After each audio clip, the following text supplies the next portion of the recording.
Hello, my name is Ralph DeMello, and today we're going to cover the Machine Learning Foundation project. Introduction. The purpose of today is to showcase training models that we've been designing to confidently predict the electrical output of a combined cycle power plant, which uses a combination of gas turbines, steam turbines, and heat recovery steam generators to generate power. A data set available to us is we have a data set that has 9,568 hourly ambient readings from sensors at the power plant. These are representative of features that are available to us. The first one being temperature, which is measured in Celsius, ambient pressure, which is measured in millibar, relative humidity measured in percentage, and exhaust vacuum measured in inches of mercury. The goal is to, given the set of input features, is to confidently predict the energy output PE, which is represented or measured in megawatts. The data set was sanitized and to ensure no missing values and consistency or data consistency across the data ranges.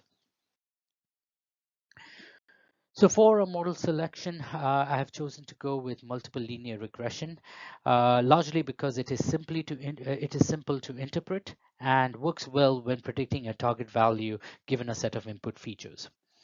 Splitting our data for our data splits, I've chosen to go with the standard 80-10-10, which is 80% of the data set aside for training, 10% for validation, and the final 10% is to validate and test the data against the model against. The goals of this training model is to one, achieve a very high R square, the highest possible R square, which basically means that it explains the variability of our target variable PE explained by the model. And the second goal is to reduce the regression error or the error metric, which is represented in our MSE, which is the most popular regression error metric. However, it is highly influenced by outliers. So running the first model, we find that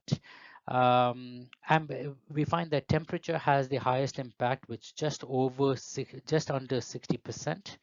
Followed by vacuum, which is about 27%, ambient pressure, which is represented about like 8%, and RH, which is relative humidity, which has just under 7% impact on our model. With this current model, we have an R square of 0.961 and an RMSE of 3.3, which means that the model does a fairly good job at predicting the target PE. For our second experiment, we have chosen again to go with multiple regression model, however, limiting the input features over here. And given that relative humidity was the lowest, I chose to drop it entirely from the multiple regression of model 2. And what we found is that the RMSE and mostly every other error metric has increased over time, as well as we found that the R square, which is the explainability or variability of PE, has dropped as well. Comparing the model from model 1 to model 2, you can see that the error metrics across all are MAE, MAPE, RMSE all have increased significantly, whereas the R square has dropped in model 2. So based on the two experiments, I find that using multiple regression model with all available input features to be far better than just running the multiple regression without RH. And thank you for taking the time. Bye now.